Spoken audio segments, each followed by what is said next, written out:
I'm Patrick Rawn, and I'm the, I guess we'd say, general manager of Two Mountain Winery and Copeland Vineyard in the Yakima Valley. My brother and I own and operate Two Mountain Winery and Copeland Vineyard, which is our state vineyard.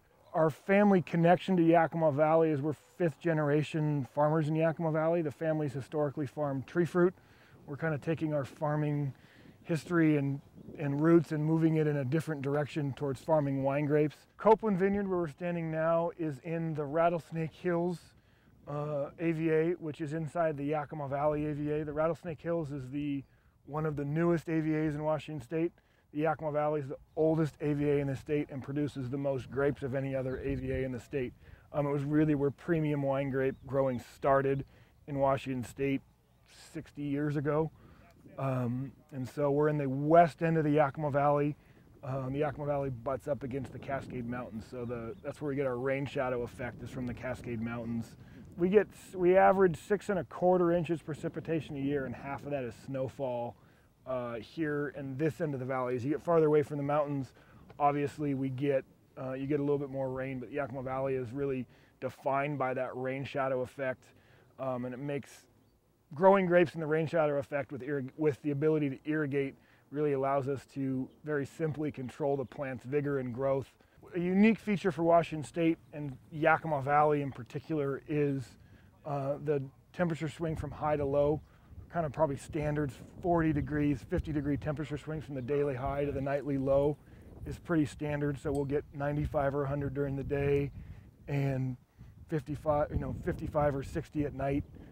Is pretty standard, and that helps us maintain acid and helps maintain acid and kind of helps soften up tannins and makes it really unique. There's not a lot of places that have that, and we get that because we're in a high mountain desert right here. Sandy loams and broken caliche, really a lot of rock, so what we get is really great soil drainage. So when we do irrigate, that water runs right through the root zone. It's not holding in the root zone, so it's not available for the plants.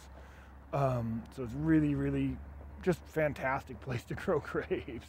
We get really balanced fruit, and we get riper flavors at lower sugars. Here, a lot of places in the world, you have to wait till 26, 27, 28 bricks before you're getting ripe grapes. Here, we get really ripe flavor profiles at 24, 25, 25 and a half, kind of on the high end. But we really get that flavor profile and we get developed flavors at lower sugars, where we're still able to maintain acid and come away with a finished wine that has that finished balance and kind of rings true to where it's from. In growing wine grapes, what we do in the vineyard has a direct impact on the finished wine quality, and we can start manipulating wines in the vineyard. We're definitely quality over quantity philosophy in just about everything we do. Our winemaking, and that sort of, I think, roots in Matt's winemaking philosophy, is grow great grapes and don't mess it up. The winemaker's job, if you're starting with grapefruit, should be to keep it clean, keep everything sanitary, and not mess up. Just let the fruit speak for itself, and let the finished wines express where they're from, and don't get in the way.